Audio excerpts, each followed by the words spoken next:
Why is manifestation not biblical? What is the difference between manifesting and prayer? And what are some Bible verses to explain this?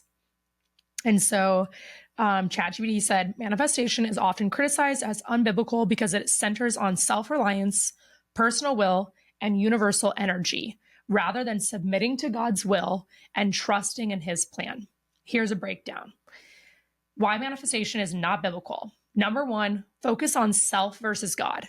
Manifestation often emphasizes personal control to manifest desires, while the Bible calls believers to depend on God and to seek his will. Proverbs 3:5-6. 2, misplaced power. Manifestation teaches that the universe responds to thoughts and vibrations. Biblically, only God has the power to answer prayers and to provide for needs. Philippians 4:19. And then lastly, number 3, idolatry of desires. Manifestation can lead to idolizing personal desires, whereas the Bible warns against putting anything above God. Exodus 23, which I guess we could go through and actually say what those Bible verses are. But what do you have to say about all of that? Like, what came to you when you were thinking about all that? It's just insane. Like, so number one, focus on self versus God. Number 2, misplaced power. Number 3, idolatry of desires. And I think just one disclaimer, Janelle and I, it's not like we've never done these things before. It's not like we've never stumbled and have had these thoughts, but it's just like, so we're not perfect again. So I just want to say that, and we're still working through it every day. So I just wanted to put that out there. But one thing that comes to mind is number 2, misplaced powers. Manifestation teaches that the universe responds to thoughts and vibrations, and biblically only God has the power to answer prayers and provide the needs. I would say, like, I spent so much money and time and effort and energy in the personal development world, and I know you did too. And I will say, like, in my opinion, and I think this is a fact, that the universe does respond to energy and the things you put out there. And like, the universe isn't just this universe that's like this well, I don't know the right word. This nondescript thing.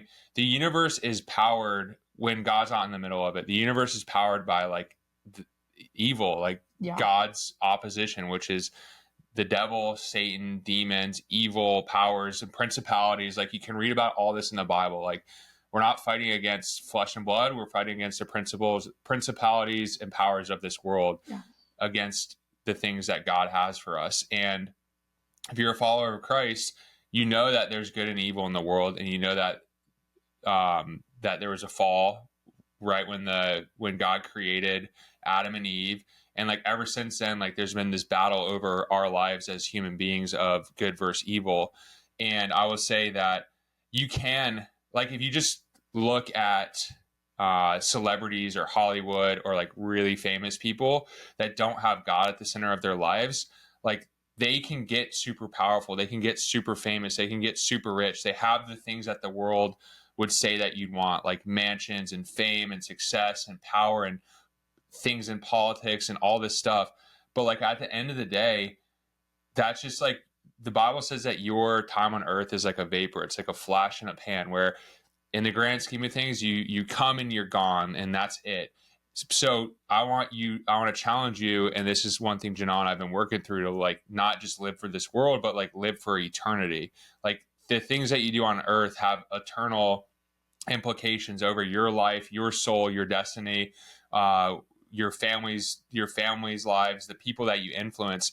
And I would just say, like, you might be listening to this, and I used to be challenged with this, is like, okay, well, this person's super rich, super famous. Like, they have all the things that the quote unquote world wants, like, but they don't have God in their life. So like, how does that work? That kind of makes me upset. Like, I believe God, I trust in God. So why don't I have those things that they want, that I want, but they have them?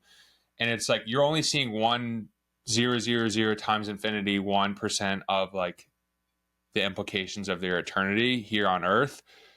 Is this making sense or no? Yeah. So I just think, like, zoom out and play from the long term. They're like exchanging their power with like evil to get the desires of the world here and today, but they're not thinking about the eternity in the world.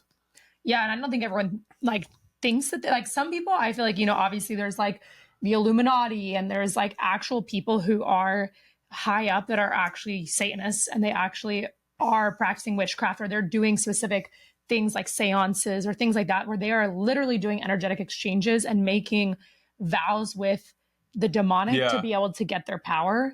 But then in the same way, I think that there's people who probably don't even realize that they're doing it. They don't realize, like, kind of to what Frankie was saying, when you are manifesting, you're using power. You are utilizing power. This isn't just you creating this all on your own. Like, when you are manifesting, you're utilizing power. Right. So you have to ask yourself, what power am I utilizing when I am manifesting? Yeah. Because to what you said earlier, it's not just the universe. I think universe sounds nice and sweet and cute. So then it like simplifies it and doesn't make it seem like you're utilizing anything bad. But under the layers of that, you are actually utilizing demonic forces to get what you want. So does it work? And you can get those things from demonic forces. Does manifestation work? Absolutely. Yes. It does work. But at what cost? And you're not utilizing God's power. You're utilizing the power of darkness. And what I love about Jesus is Jesus walked through all the temptations, all the sins, not sins because he was sinless, all the feelings, all the human emotions that we had. Like, even Jesus was tempted when he was in the desert for 40 days. And Satan came to him and said, I'll give you all the things of the world, that I'll give you the kingdoms of this world. Like, all the 3 times he was tempted, Jesus was even tempted. And like, Jesus could have said yes and exchanged, God's provision and power and all the things he had for him for Satan's like lesser things. But like, that was a clear example of Jesus could have had it if he just submitted to that power and principality of the world.